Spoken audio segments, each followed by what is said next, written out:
आज बात करते हैं आर्टिफिशियल इंटेलिजेंस की। बहुत इंपॉर्टेंट टॉपिक है ये और बहुत सारी चीज़ें इसमें इन्वॉल्व है, काफ़ी रिसर्च इसमें चल रही है और ये एमालगमेशन है बहुत सारे साइंसेस का। तो शुरुआत करते हैं आर्टिफिशियल इंटेलिजेंस। ये एक इंटेलिजेंस है मशीन्स की और वो कंप्यूटर साइंस की ब्रांच है जो ये ऐसे मशीन बनाने की कोशिश करती है जिनमें आर्टिफिशियल इंटेलिजेंस, आर्टिफिशियल यानी बनावटी और इंटेलिजेंस यानी जानकारी या दिमाग या सोच। तो जो एआई की टेक्स्ट बुक्स हैं उसमें आपको जो डेफिनेशन इसकी मिलेगी वो ये डेफिनेशन है, the study and design of intelligent agents, यानी उन एजेंट्स का, उन मशीन्स का डिज़ाइन, उनको बनाना और उनको पढ़ना, इन साइंस को हम आर्टिफिशियल इंटेलिजेंस की संज्ञा देते हैं। वेयर एन इंटेलिजेंट सिस्टम, जहाँ पर एक इंटेलिजेंट सिस्टम वो सिस्टम है जो एनवायरनमेंट को, सराउंडिंग को देखेगा और इस टाइप से एक्शन लेगा ताकि जो सक्सेस है, उस काम को करने की जो सक्सेस है उसको मैक्सिमाइज किया जा सके। ये आर्टिफिशियल इंटेलिजेंस की एक्चुअली डेफिनेशन है। तो फिर से वही हम दोबारा डिस्कस करते हैं कि आर्टिफिशियल इंटेलिजेंस जो मशीन द्वारा शो की जाएगी, ये एकेडमिक फील्ड है जो कंप्यूटर और या कंप्यूटर सॉफ्टवेयर को बनाती है या बनवाती है जिनमें इंटेलिजेंट बिहेवियर इन्वॉल्व हो। जैसे आप है, जैसे आप सोच सकते हैं, इस तरीके से अगर मशीन सोचे, मशीन करे, तो उसे हम एआई कहेंगे। जॉन मैकार्थी ने, जिन्होंने ये वर्ड कॉइन किया था, इजाद किया था, उनके हिसाब से, उनके अनुसार the science and engineering of making intelligent machine, वो साइंस और इंजीनियरिंग जो इंटेलिजेंट, समझदार मशीन्स को बनाने में काम आती है या उसमें मुफ्तिला है, उसे हम आर्टिफिशियल इंटेलिजेंस कहते हैं। तो मैं जो बेसिक बात करूंगा वो आज अप्रोचेस और टूल्स की बात करूंगा, क्योंकि इसमें बहुत सारा साइंस इन्वॉल्व है, केवल सरसरी निगाह से हम नहीं देख पाएंगे। थोड़ा सा इसमें इंट्रोडक्शन में आपको इसके अप्रोचेस का भी दूंगा और जो टूल्स इसमें यूज़ होते हैं देखेंगे आप। अप्रोचेस और टूल जो है काफ़ी आपस में सिमिलर, कहीं ना कहीं वो एक इंटरसेक्शन सेट बनाएंगे, तो उस पर आप ध्यान मत दीजिएगा, क्योंकि ultimately these two are different aspect, approaches और टूल्स। तो शुरुआत करते हैं अप्रोचेस से। सबसे पहला अप्रोच है साइबरनेटिक और ब्रेन सिमुलेशन। बहुत पहले से शुरू करूंगा मैं। देखिए 1940 और 1950 ये साइबरनेटिक्स और ब्रेन सिमुलेशन, ये बार बार आगे आएगा, इसलिए इस पर ध्यान से देखिएगा। साइबरनेटिक्स और ब्रेन सिमुलेशन 1940 और 1950, यहाँ पर बहुत सारे रिसर्च दे एक्सप्लोर। वो उन्होंने क्या किया कि उन्होंने न्यूरोलॉजी, मतलब जो दिमाग का साइंस होता है, इंफॉर्मेशन थ्योरी और साइबरनेटिक्स, मैंने साइबर जो इंटरनेट होता है, कंप्यूटर होता है, और नेटिक्स, उनके बीच में जो जानकारी होती है, तो इन तीनों के बीच में कनेक्शन स्थापने की कोशिश की, उसके बारे में स्टडी शुरू की। कुछ लोगों ने इस पे मशीन भी बनाई, वैसे इलेक्ट्रॉनिक्स भी बनाए जो थोड़ा सा इंटेलिजेंस दिखाते थे। जैसे कि आप बात करें तो डब्ल्यू ग्रे वाटर्स के टर्टल्स हो गए, जॉन हॉपकिंस बीस्ट हो गए, तो ये चीज़ें उन्होंने बनाई। और उसके बाद जैसे रिसर्चर्स मिले, उन्होंने मीटिंग की टेलीलॉजिकल सोसाइटी जो प्रिंसटन यूनिवर्सिटी में है और रेशियो क्लब इंग्लैंड में, तो वहाँ पर उन्होंने इसके बारे में काफ़ी बात की। लेकिन 1960 में इसको अबैंडन कर दिया गया, इस जो अप्रोच को, लेकिन 1960 में बंद तो कर दिया गया, लेकिन वो आगे चल के 1980 में फिर से रिवाइव होने वाली थी। अब दूसरी अप्रोच थी सिंबॉलिक।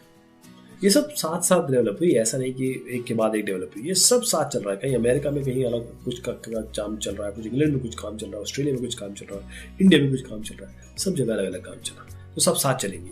तो सिंबॉलिक एक विधा थी, एक और अप्रोच था। तो 1950 में जब ये डिजिटल कंप्यूटर्स की एक्सेस मिलने लगी, तो अब यहाँ पर पॉसिबिलिटी छानी गई ह्यूमन इंटेलिजेंस की, ताकि ये जो ह्यूमन इंटेलिजेंस है, क्या इसको सिंबलिक मैनिपुलेशन से दिखाया जा सकता है, सिंबलिक मैनिपुलेशन किया जा सकता है। ख़ास तौर पे कॉलेज मेलन यूनिवर्सिटी और स्टैनफोर्ड और MIT में इसकी अलग अलग तरीके से रिसर्च हुई, सबने अपने तरह से इसको डेवलप किया। और फिर इन्होंने, जॉन साहब ने इन सब जो तीनों जगह चल रही थी उनको नाम दिया गुड ओल्ड फैशन AI, यानी कि गोफाई, गुड ओल्ड फैशन AI। तो 1960 में उसके बाद सिंबलिक अप्रोच जो है उन्होंने काफ़ी सक्सेस पाई और हाई लेवल थिंकिंग में, और उसके जो छोटे छोटे प्रोग्राम्स उसको डिमॉन्स्ट्रेट भी किया गया। फिर उसके बाद साइबरनेटिक्स और न्यूरल नेटवर्क्स, इसको तो मैंने जैसे बताया आपको, साइबरनेटिक्स को तो बंद ही कर दिया, न्यूरल नेटवर्क भी आ गया था उस समय, इसको भी थोड़ा सा पीछे छोड़ दिया गया, मतलब पीछे के डब्बे में डाल दिया गया। फिर 1960 और 1970 के ये कन्विंस हुआ कि देखिए साहब, सिंबलिक अप्रोचेस है, ये आपको आर्टिफिशियल जनरल इंटेलिजेंस की मशीन बनाने में कारगर होंगे।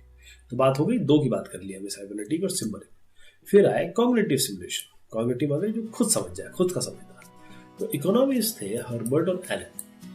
उन्होंने क्या किया, जो ह्यूमन प्रॉब्लम सॉल्विंग स्किल है और उसको स्टडी किया और उसको फॉर्मलाइज किया, और साथ में ये बोला कि देखिए जो आर्टिफिशियल इंटेलिजेंस है उसको करने के लिए और कॉग्निटिव साइंस, ऑपरेशन रिसर्च और मैनेजमेंट साइंस, इन तीनों को मिला के किया जा सकता है। और इनकी टीम ने क्या किया, साइकोलॉजिकल एक्सपेरिमेंट किए और साइकोलॉजिकल एक्सपेरिमेंट से प्रोग्राम डेवलप किए ताकि जो प्रॉब्लम्स हैं वो सॉल्व किए जा सके। फिर ये कार्नेजी मेलन यूनिवर्सिटी, वहाँ पर भी इसका बहुत काम हुआ। तो अल्टीमेटली डेवलपमेंट किया गया इस जरिए कॉग्निटिव सिमुलेशन से सोर आर्किटेक्चर का 1980 के बीच में। फिर आया लॉजिक बेस्ड, ये अब चौथा आ गया। लॉजिक बेस्ड में जिस तरीके से नेवल और सिमन ने किया था, मैकार्थी ने सोचा, जॉन मैकार्थी जिसकी अभी हमने डेफिनेशन देखी थी एआई की, उन्होंने सोचा कि देखिए ह्यूमन थॉट को सिमुलेट करने के लिए अगर ये कुछ और तरीका देखें तो कैसा रहेगा कि क्या एल्गोरिथम जो हम यूज़ करते हैं, हमारी जो बेसिक आइडिया होता है वो रीजनिंग और प्रॉब्लम सॉल्विंग होती है, तो उसका एसेंस इन्होंने निकाला। तो लॉजिक बेस, हम तो लॉजिक पे चलते हैं ना। तो उनकी जो लेबोरेटरी थी स्टैनफोर्ड, वहाँ पर उन्होंने लॉजिक को लिया कि लॉजिक सॉल्व करें, जिसमें नॉलेज रिप्रेजेंटेशन है, प्लानिंग एंड लर्निंग है। लॉजिक उनका फोकस था, और साथ में यूनिवर्सिटी ऑफ एडिनबर्ग में भी फोकस था। और फिर उसके बाद इसी बेस पे, लॉजिक बेस पे, फिर आया प्रोलॉग। ये आर्टिफिशियल इंटेलिजेंस के लिए बनाई गई प्रोग्रामिंग लैंग्वेज कह सकते हैं इसको। और फिर लॉजिक प्रोग्रामिंग शुरू हुई। तो देखिए लॉजिक भी एआई में किस तरीके से, लॉजिक ने किस तरीके से एआई को बनाया, डेवलप किया। फिर आया एंटी लॉजिक और स्क्रफी। अब जो एमआईटी में रिसर्चर थे मैरविन और सीमोर, उन्होंने ये कहा, उनका कुछ एक विजन था, जो से अगर डिफिकल्ट प्रॉब्लम है और प्रॉब्लम, ये जो विजन और नेचुरल लैंग्वेज प्रोसेसिंग की प्रॉब्लम है, वो एडॉक सोल्यूशन चाहते हैं। तो इसके लिए उन्होंने कहा कोई सिंपल है जनरल प्रिंसिपल नहीं जा सकता, जैसे लॉजिक की बात की थी अभी मुझे पहले देखा।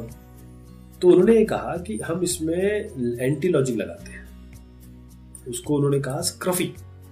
तो neat paradigms Carnegie Mellon University और स्टैनफोर्ड में बनाया गया। उन्होंने कहा जो नीट पैराडाइम आप बना रहे हैं ना, हम उसको अननीट करते हैं, एंटी लॉजिक लगाते हैं। तो कॉमन सेंस नॉलेज बेस, जैसे जिस तरीके से ये एग्जांपल है डोल एंड सिग, वो स्क्रफी का एक एग्जांपल है, और ये हाथ से बनाते हैं और थोड़ा कॉम्प्लिकेटेड कॉन्सेप्ट है। तो एंटी लॉजिक और स्क्रफी वाली भी चीज़ आई एआई में। फिर आया नॉलेज बेस्ड। अब थोड़ा सा मेमोरीज कंप्यूटर में बढ़ने लगी, और नॉलेज, क्योंकि जब मेमोरी आ गई तो नॉलेज भी आ गई, तो मेमोरी जितनी ज़्यादा आ गई, तो ये जो नॉलेज रेवोल्यूशन हो गया, ये नॉलेज रेवोल्यूशन हुआ, वहाँ पर एक्सपर्ट सिस्टम का इंट्रोडक्शन शुरू किया, जिसको एडवर्ड ने इंट्रोड्यूस किया। तो ये पहला सक्सेसफुल एआई सॉफ्टवेयर इन्होंने बनाया नॉलेज रेवोल्यूशन नाम से। और नॉलेज रेवोल्यूशन ये यहाँ पर ये छोटे छोटे एप्लीकेशन उन्होंने इसके तहत चला के दिखाया। तो इसको आप मान सकते हैं नॉलेज बेस्ड पहला एआई सॉफ्टवेयर उन्होंने इंट्रोड्यूस किया। फिर आए जो सब सिंबल है, ये भी सब साथ में चल रही है, सारी की सारी जो अप्रोच है सब साथ में चल रही है। और ये देखिए आगे चल के ये सारे अप्रोचेस जो है ना आपस में मिलेंगी, या कुछ एक दूसरे आपस में इस तरीके से अच्छी अच्छी चीज़ें ले लेंगी ताकि और अच्छी चीज़ें बनाई जा सके। फिर सब सिंबलिक आया। अब 1980s में जो सिंबलिक एआई था, जो पहले हम डिस्कस कर चुके हैं, और उन्होंने कुछ प्रॉब्लम तो सॉल्व की, लेकिन would never be able to imitate all the process. Symbolic सारी तो सॉल्व नहीं कर पा रहे थे, जैसे ह्यूमन कॉग्निशन हो गया, जैसे perception, robotics, learning, pattern recognition, सारी तो हो नहीं पा रही थी। तो उन्होंने क्या किया, जो कई रिसर्चर्स, अब उन्होंने कहा कि सिंबलिक नहीं, सब सिंबलिक, सिंबल से भी नीचे, सिंबल को और तोड़ के वो अप्रोचेस उन्होंने लगाने की कोशिश की, तो इसे सिर्फ सिंबलिक कहते हैं। फिर आए बॉटम अप, एम्बॉडीड, सिचुएटेड और बिहेवियर बेस्ड और नोवेल एआई।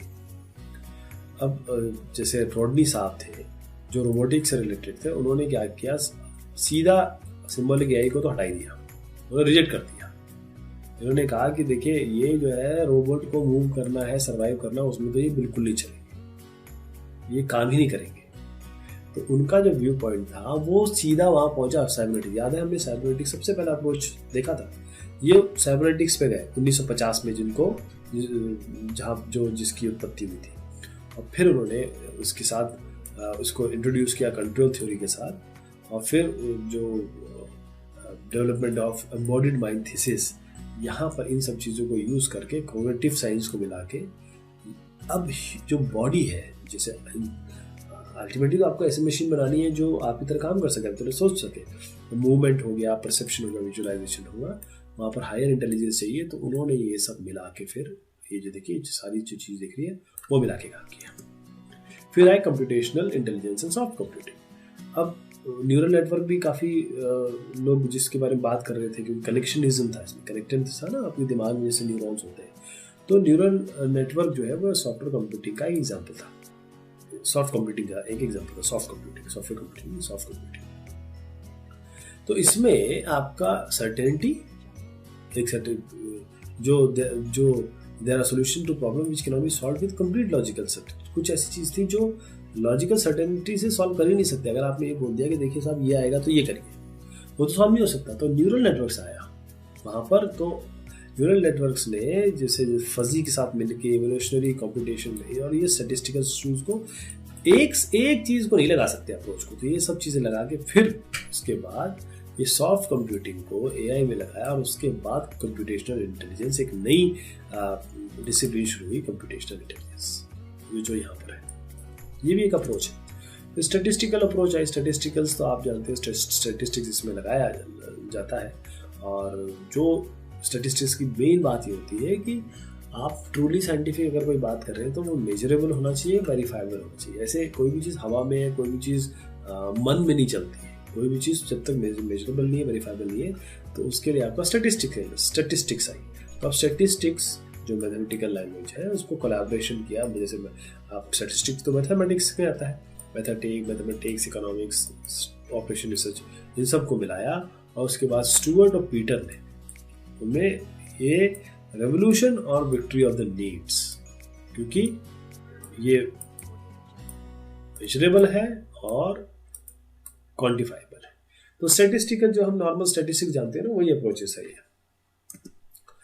फिर उसके बाद इंटीग्रेटिंग द अप्रोचेस। अब इंटीग्रेट किया जाए। एक से तो काम नहीं चला, दो से काम नहीं चला, तो जिनसे काम नहीं चला उन सबको मिलाया गया। तो ये जो पूरी बात है ना, सब सिंबॉलिक को किसी और के साथ मिला दिया, और ये जो मिलाने की बात है वो यहाँ पर कही गई है कि रिसर्चर एक्चुअली फाउंड आउट कि देखिए एक से काम नहीं चलेगा, आप सब सिंबॉलिक न्यूरल नेटवर्क, एक देखिए लॉजिक सिंबॉलिक न्यूरल नेटवर्क मिलाइए, and then there are various new approaches which were found. इन सबको मिला के फिर देखा गया कि कौन सी चीज़ें अच्छी काम करती है। एजेंट आर्किटेक्चर्स और कॉग्निटिव आर्किटेक्चर्स, अब ये भी एक मल्टी एजेंट, क्योंकि उस तरीके से रिसर्चर्स ने इंटेलिजेंस सिस्टम बना है जो इन सबको यूज करते हैं। कॉग्निटिव यानी कि आपकी सोच पहले से ही, जो ह्यूमन बिहेवियर कैसा होता है, कॉग्निटिव होता है। वो गाड़ी आती है, देख लेता है सामने से गाड़ी आ रही है कि हाँ भाई देखो मुझे साइड हटना है और एक्सीडेंट हो जाएगा। तो इस आर्किटेक्चर जो एजेंट आर्किटेक्चर था इन्होंने बनाया रोडनी ने, और उसका बेस क्या था, कॉग्निटिव आर्किटेक्चर। तो उन्होंने अर्ली प्रपोजल दिया और हायरार्किकल सिस्टम बनाया। तो ये जो सारे अप्रोचेस थे ये सब मिलजुल के काम करते हैं, और उनको अप्लाई करने के लिए टूल्स होते हैं, जैसे सर्च ऑप्टिमाइजेशन को यूज़ भी किया गया। Logic, probabilistic, classifier, neural, deep neural network, control theory, languages, इन सब में इसका उपयोग किया गया। तो अब मैं जो बात करने जा रहा हूँ वो उन टूल्स के बारे में बात करना जा रहा हूँ जो एआई में यूज़ होते हैं और एआई के लिए बहुत इंपॉर्टेंट है। अप्रोचेस हमने देख ली, क्या क्या लोगों ने कोशिश की, क्या क्या तैयारी की। Search and optimization. Search and optimization का मतलब ये है कि इस ऑप्टिमाइज अल्टीमेटली क्या है कि आपके पास लिम्ब है, ग्रास्पिंग ऑब्जेक्ट है, ये वाला काम कराना है ना, तो आपको कुछ इस तरीके से एल्गोरिथम प्लान करने पड़ेंगे ताकि जैसे आपका hill climbing, blind hill climbing है कि यहाँ से यहाँ जाए, यहाँ से यहाँ जाए। और रोबोट की बात नहीं कर रहा हूँ मैं, रोबोट का काम तो यही है कि वो आराम से देखते देखते देखते आगे बढ़े। लेकिन इसके अलावा ऐसी सर्चिंग टेक्निक आए और इस तरीके से ऑप्टिमाइज सर्चिंग टेक्निक आए कि आपका जो काम है, जो एक ह्यूमन बीइंग जिस तरीके से करता है उस तरीके से एक मशीन भी कर सके। तो सर्च एंड ऑप्टिमाइजेशन एक आपका टूल है।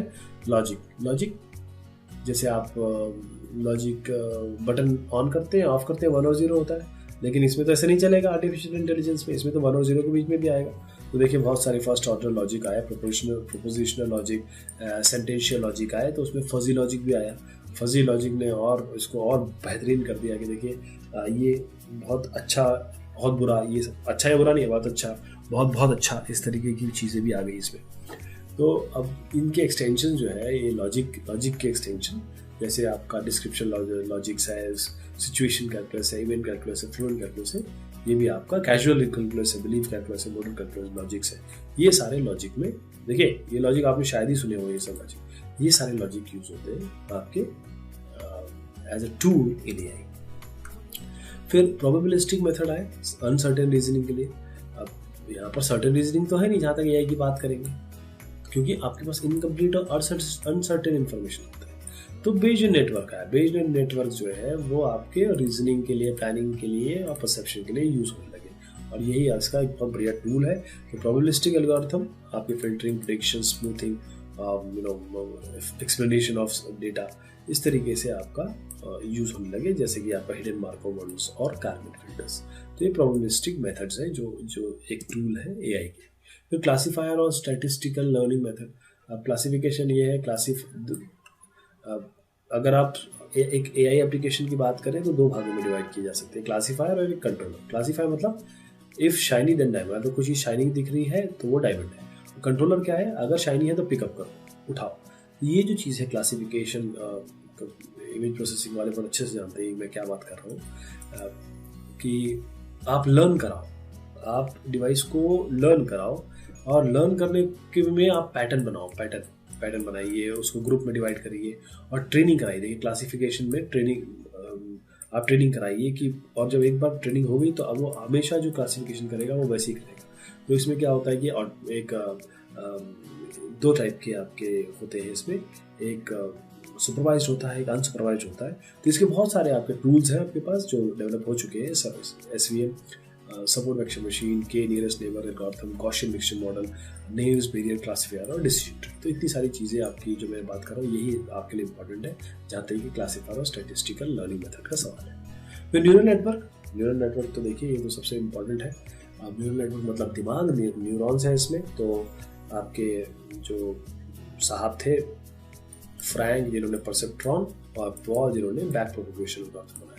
बस आपके पास एक इनपुट है, आउटपुट है, बीच में बहुत सारी लेयर्स है और इनपुट और आउटपुट में बहुत सारी जो हिडन लेयर्स है।